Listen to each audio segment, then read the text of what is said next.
Today on MHK All Day, we have some fun activities for you to try this summer at Tuttle Creek. Also, we take a look at some students' summer travel plans and what the Study Abroad program at K-State has to offer. And we have updates on how the reconstruction of Hale Library is going and when it'll reopen its doors. All of this and more coming up. This is MHK All Day.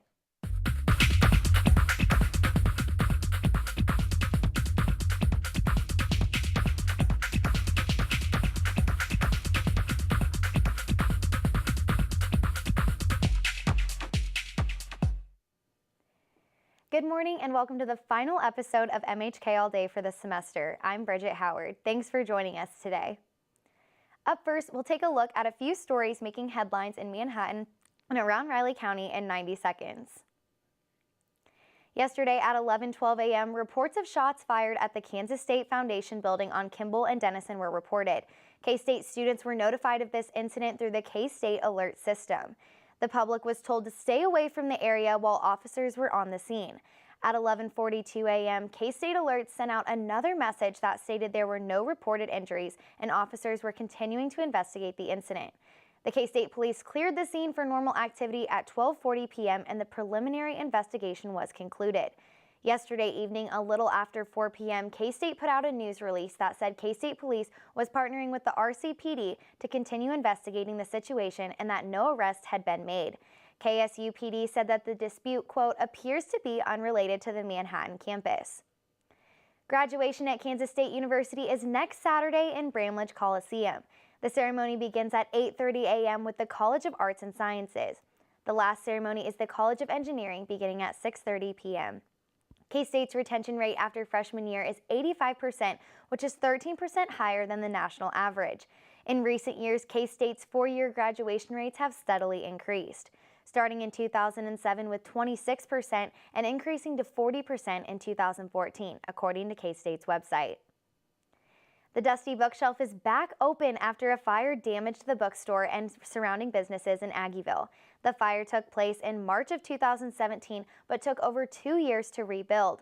The fire caused more than $500,000 in damages to the building and over $100,000 in content damages. The fire also affected neighboring businesses, Varsity Donuts and Threads, with their damages reaching more than $200,000. Now, after years of rebuilding, the store is up after the community rallied behind the bookstore. With Hale Library still closed, the bookstore offers a quiet place to study for K-State students. The store will now feature a full coffee shop and also a place for bands to play music inside the store. Now we're sending it live to reporter Bree Smith, who is live at Tuttle Creek. Bree? Yeah, Bridget, I'm here live at Tuttle Creek, just north of Manhattan, where rainwaters have caused quite the mess with mud and puddles everywhere. So we ran a poll earlier this week asking students in the area if they stay in Manhattan during the summer or go elsewhere. Over 70% of our viewers said they leave Manhattan after classes end, but for those of you who stick around, Tuttle is a great place to bring family and friends all season long. Students and residents across Manhattan might be looking for fun activities to partake in over the summer. Lexi Harp, a longtime Manhattan local, spends her free time at Tuttle Creek with family and friends all season long. Sometimes we like to set up camps out here. My family likes to come out. We'll go fishing sometimes, grill a little bit, roast some hot dogs, things like that. It's just a good atmosphere. Tuttle Creek is home to the Country Stampede at the end of June every summer, and this is what attracts the largest crowd. Yeah, and every summer during the Country Stampede, it's a lot of fun out here. Like to come, stay here all day, all weekend for all the concerts and everything. There's so much to do out here then, so much to do out there even when that's not going on, so it's nice. Others enjoy activities like fishing, camping, canoeing, and archery. The campus is also a place students like to come for study breaks and fresh air. And especially this time of the year, finals, it's always good to get away and come out and relax and stuff like that. Tuttle Creek Campgrounds is home to the second largest lake in Kansas, offering over 12,000 acres of water and about 100 miles of wooded shoreline. About twice a week, yeah. I mean, it really all depends on my schedule. But I try to come out here as much as I can. It's not loud at all. It's just really relaxing out here. And I mean, it's really peaceful. The park is open to 500 campsites along with disc golf, a dog park, and even a place for the kiddos to play. Because of the ongoing rain in Manhattan over the last couple weeks, Tuttle Creek is actually about 40 feet above capacity, but that doesn't stop campers from coming and having a good time. Behind me, we have one of the many fishing areas available across the campground on this beautiful morning, and campers told us by this afternoon, this place will be filled with people this time of year. But their main concern remains safety. Guys, wear a life jacket, have your phone on you, make sure to tell someone you're out here when you're by yourself. Live in Manhattan, Brianne Smith, MHK All Day. Break, we have info for you on the drone course that's offered here at K-State.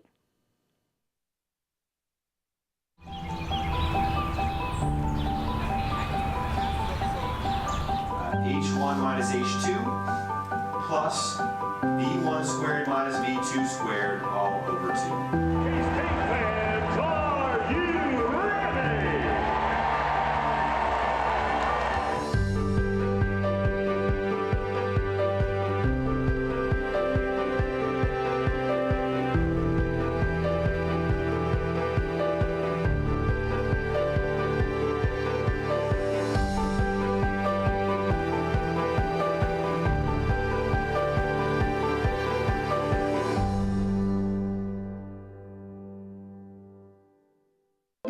I email my professors, I get an answer. They're participating in the discussion boards. You just feel really connected, and that was a unique experience for me. I'm not new to distance programs. I'm a military wife. Been to 6 different colleges in 4 different states, so I've definitely taken some online classes, and K-State does it very differently, and they pull it off beautifully. I don't know how, but I'm just glad.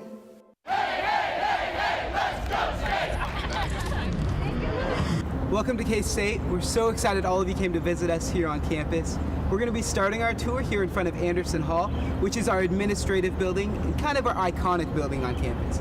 It houses our president's office and our vice president for student life. All right, let's get started. We're going to be going to the Union next. It houses our pool. I had taken online classes before, but Kansas State was really great because it was so organized, and like all the teachers and professors were so helpful, and they just went beyond to help me to get the degree that I was looking for.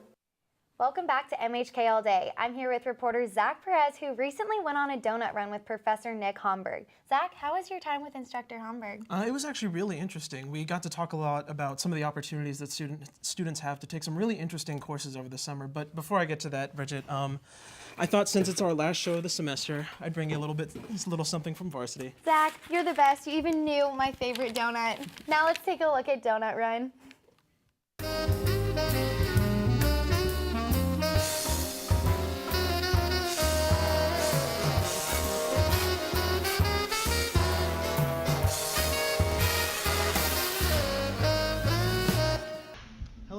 Welcome to the final episode of Donut Run for this semester. With me today, I have Professor Nick Homburg. Nick, thank you so much for coming here today. I really appreciate it. My pleasure. Glad I could help. Yeah. So for those people who are not familiar with you, do you kind of want to just fill them in on what you do at the college and the classes you teach? Yeah. Instructor at JMC. I teach the digital photography, which is a basic how to get to know your camera, composition, lighting, that type of thing.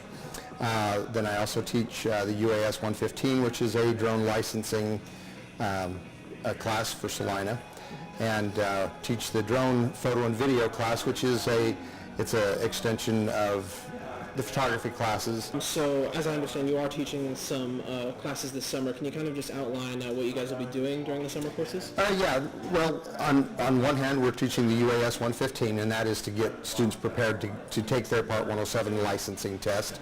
And they have to go to Salina for that because it's a federal license. It's like a driver's license only issued by the federal government. Mm-hmm. So we'll teach the 115. That'll get students prepped and ready for that, and then we'll teach section of the photo video class so that they can come in and actually start learning how to use the drone, using the camera, how to record that video. Is it still possible to enroll in those classes as of right now? Yes, yeah. The classes start June 10th, so anytime between now and June 10th. After that, they have to have instructor's permission, but up until that date, anybody can register. I know through one of the classes that I've taken, you mentioned kind of just, I know one of the things that really caught our attention was like, the hourly rates that some pilots get. Oh, yeah. Just how big the industry's getting. Basically, just about any industry out there, you can find a drone application for it. They're being used in construction, engineering, ag, all levels of ag, all levels of entertainment. Once you've got your license, it doesn't take much to learn how to fly them.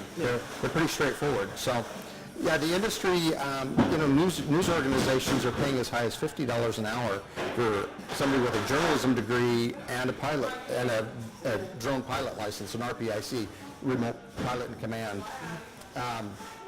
As a freelancer, you can get anywhere from $150 to $250 an hour, depending on what you're doing.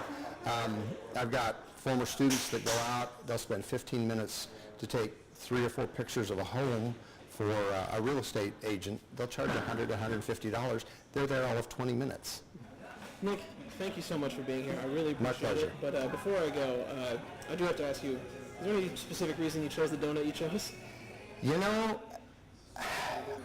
I've been without sugar for about 2 months now, and that chocolate just really looked fantastic. Okay. So I'm thinking, if I'm going to spoil myself, let's spoil myself. All right. Well, cheers. Cheers. For more questions about drone courses, talk with your academic advisor or email Nick Homburg directly. Have you got someone that you think deserves to be on an episode of Donut Run? Tweet us at MHK All Day to suggest K-State and Manhattan community members that you think deserve a spot on the show. That sounds like something fun to do over the summer. Something also super fun that I've seen a lot of people do is spending their summer overseas. Have you ever studied abroad, Zach? Actually, I haven't gotten the opportunity, but I'm really interested in it. I've seen so many people go abroad, and it looks like a great experience. Well, I talked with the director of the Student Abroad program here at K-State about the program earlier this week. Rolls around, many K-State students are packing their bags to get ready to go overseas with K-State's Education Abroad program. Isabel Williams, a senior at K-State, studied abroad last spring in Florence, Italy. I studied abroad because I was looking for a new experience from K-State, and I wanted the chance to get out and see the world. I'd never been to Europe before, so I thought it was a good opportunity to be able to hop around to different countries on the weekends and just get a whole new experience from Kansas. Joe Malostin is the director of the Education Abroad program at K-State and helps inform students about their educational options overseas. So at K-State, study abroad for students is often a chance for them to explore their major in another country. A lot of K-State students do so on a short-term basis, but a lot of students also do semester-long programs, and some even do year abroad programs. And they're often taking classes that fulfill degree requirements for their major, but some students also do internships abroad, some students do research abroad, and some students are doing like service-based projects abroad. According to the Education Abroad office, during the 2016-2017 school year, nearly 900 students studied abroad in over 12 different countries around the world. This summer, there are over 400 students studying abroad, going to every continent except Antarctica. Williams said that the Education Abroad office made the application process to go overseas a breeze. I definitely would not have been able to go without the study abroad office because they really made sure that we had everything in on time and all of our deadlines met. Williams' experience helped her step outside of her comfort zone and immerse herself in a new culture. I think that was a great experience. I learned so much about myself, about the world. Sometimes I think that we forget that we're in a bubble in Manhattan. There are so many other things out there, and you learn so much, get to see so many beautiful places. Definitely, I think everyone should study abroad. I'm now joined by Andrew Smith, a professor in the A.Q. Miller School of Journalism, who is also an instructor for Education Abroad. Thanks for coming on the show today. My pleasure, Bridget. So tell me, why do you think study abroad is important? I think education abroad is super, super important for a number of different reasons.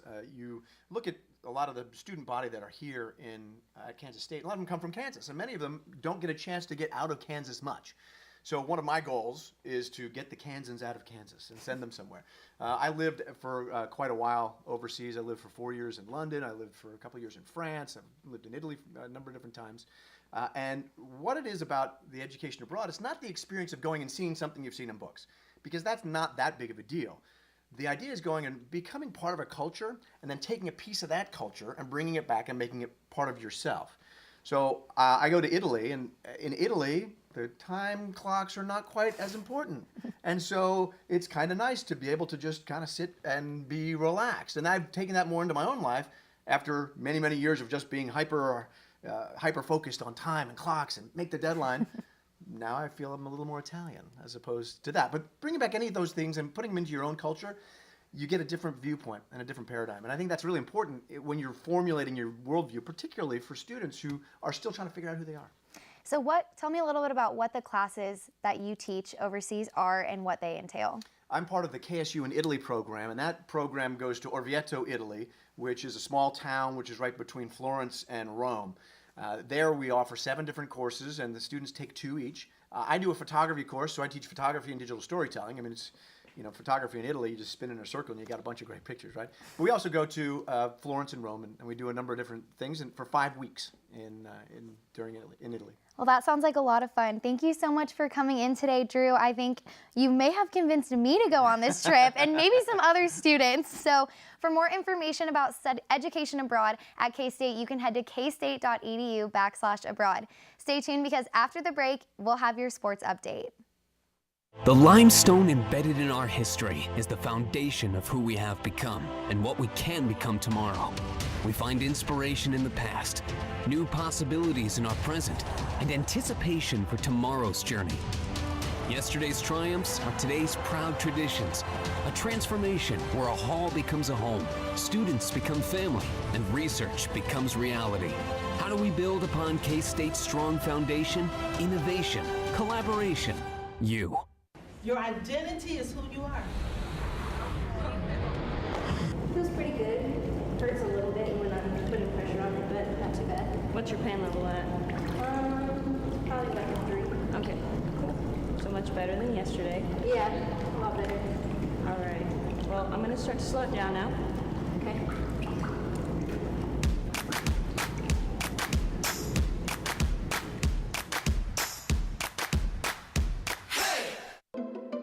In taking the classes and in being in industry, a lot of the classes were super applicable to going out in the industry. So it's things that are actually being taught in the real world and what are needed in the real world. There were a number of classes that you could take exactly what you learned and walk into a job and say, I've done this, and this is exactly how they're doing it, and the company should feel comfortable that you know what you're talking about. It's really tangible to what you're going to do once you graduate. So that's been the best part, I'd say. The best-kept secret in Manhattan is not a secret anymore. I'm Wyatt Thompson, the voice of the Wildcats, and welcome to JP's Sports Grill. With daily chef-inspired specials, a full bar, and a diverse menu that has something for everyone, this place is guaranteed to impress.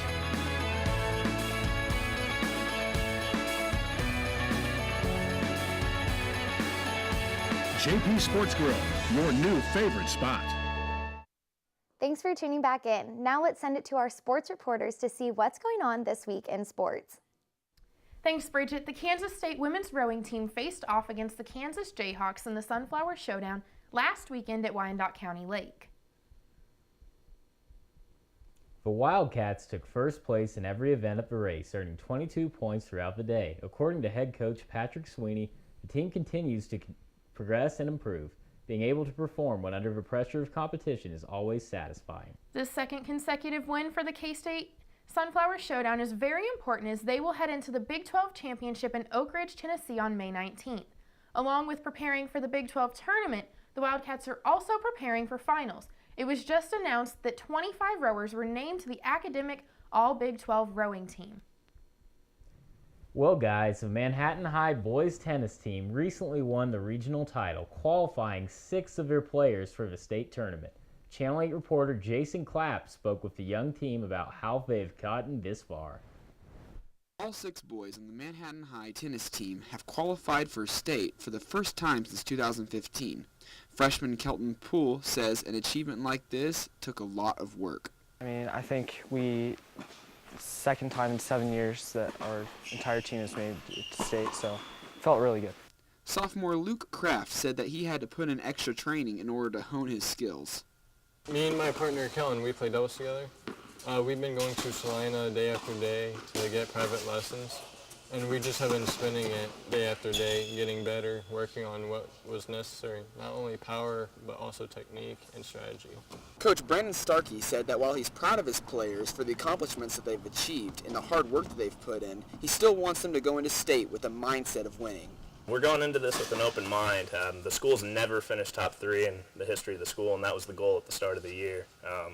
We won regionals last year. This is our 5th consecutive league title. So, I mean, those were 2 goals, and I'm happy that we accomplished them. But the main goal was to finish top 3 at state. I'm incredibly proud of them. You know, this group's been playing varsity for 3 years, a lot of them. We have a strong senior core, it's just not very many of them are in our top 6. Mitch Hutchinson was actually our most experienced doubles player, but he tore his ACL in the playoffs of a soccer tournament this year.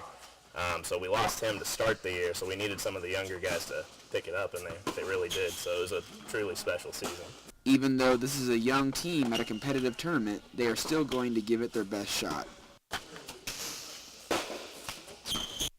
The Manhattan High boys team will compete in the 6A Boys Tennis State Tournament that will begin tomorrow, Friday, May 10th, and go through Saturday. The Kansas State High School Athletics Association will be allowing for a separate girls wrestling league in high schools. In the past, girls would be lumped in with boys wrestling, but not anymore. This will allow for girls to have their own championship divisions, which will help promote a more fair competition. Manhattan High School hopes to have large and thriving girls wrestling league starting next fall. Young ladies enter and wrestle in competitions if they do want to compete against boys, or they may compete against girls. And we are going to help our girls by offering in our 2 tournaments a girls division. So we have a varsity tournament, we have a JV tournament, so we're going to open it up that girls could compete against girls. That's all we have for today. Back to you at the desk, Bridget. Thanks, Molly and Derek. Don't go anywhere because after the break, we find out how the construction is going at Hale Library. And when can we expect it to reopen? We'll tell you after the break.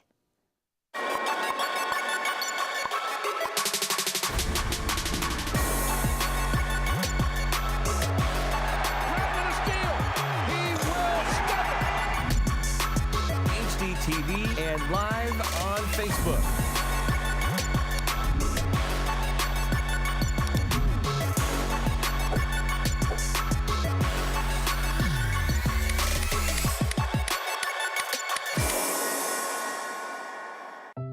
Family is everything. They're the reason you work so hard and your motivation to reach for more. Your K-State family offers a way to get that degree you've always wanted.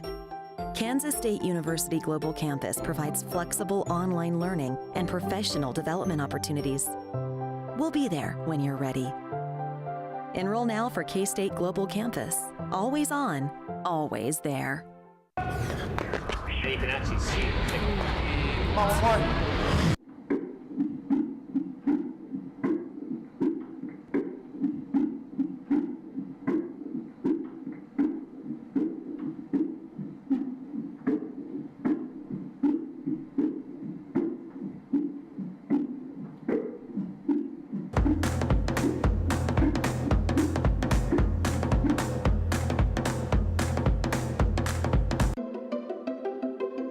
Oh, it's been like the best adventure of my life. Best, hands down. Don't tell my children I said that, but absolutely the best thing ever. I've had so much fun. I've learned so much, and I think the thing that I love most about this program, the expectations are just like that of a regular full-time program. There's discussions, there's discussion board posts, there's interaction with the instructors, just like you would have if you were on campus. I love it. The Hale Library fire of 2018 is approaching its 1-year anniversary in a couple of weeks. The fire last May resulted in an entire gutting of the building and a complete interior rebuild. Reporter Dylan Lear spoke to the dean of the library and gives us an update. A year after the tragic Hale Library fire that resulted in emergency reconstruction, the library is moving forward on the road to recovery. Here is a rundown of events since the fire, beginning with the fire last May and up to infrastructure construction. The Dean of the Library, Lori Goach, explains her experience following the fire. We moved out, we went through a recovery phase from the day of the fire, which was May 22nd last year, to mid-November, and that was the kind of salvage period. We took out all the carpeting, all the ceiling tiles, a lot of drywall, most of the furniture. That was all unsalvageable. The reconstruction process is well underway. We meet with the architects almost on a weekly basis and have redesigned the first floor first, since that was going to get open first, and now we've been working on the redesign of the rest of the facility. Almost a year after the fire, the effects are still felt throughout campus. Yeah, we are. We hear a lot from students about just wanting to get back into Hale, or I'm graduating before Hale's back open again, and that makes me really sad. The renovation brings with it great advancements, one of the benefits of such a large tragedy. Yeah, it's one of those you get handed lemons and you make lemonade. You know, now it's an opportunity for us to make it a more state-of-the-art facility, to think about improving technology. In Manhattan, Dylan Lears, MHK All Day. Space to open in the new library coming next semester. We all love our pets, and that's why it's no surprise that so many students bring their furry friends with them to Manhattan every year. And while it's fun to have our best friends by our side, it's also important to remember the commitment that entails. I caught up with K-State student Ant Johnson to remind us just how much work being a full-time student and a full-time pet owner can be. 5:30 a.m. Sophomore Ann Johnson has just begun her day. Her dog, the 5-month-old mixed breed, Archie, has just woken up for the first time today, which means it's time for him to take his anxiety medication. After that, it's back to bed until about 8:45, when Ann heads to her first class of the day and Archie goes in his kennel. From there, Ann jumps back and forth between campus and her apartment, spending an hour in class and then an hour at home with Archie, and then another 4 hours at her on-campus job. I'll come home for an hour to let him out, go to the bathroom, do all that jazz, and then he goes back in his kennel. I was leaving him out for a little while, and that seemed to work really well until he started getting destructive and into things. So now on Tuesdays and Thursdays, he's going to doggy daycare during that time. It's not hard to tell that caring for a pet in college is a huge commitment. That's why it's important to think before you take your companion, be they dog, cat, fish, hamster, or lizard, with you to your new home. I think they definitely need to do their research about it first. They need to decide what breed they want, what size they want. They need to think about how it's going to limit how they can move. They're a huge money commitment, so they need to plan their budget accordingly, like a couple months in advance. I mean, they definitely just really need to do their research. Getting a pet at any time in your life is a big responsibility. That's why planning out the process while you plan your next semester's classes is so important. In Manhattan, Kansas, I'm Zach Perez with MHK All Day. That's all the time we have for our final episode of MHK All Day. From our crew, we thank you for supporting us this semester. Here's to us signing off for the last time. Oh my gosh, these It smell smells so bad.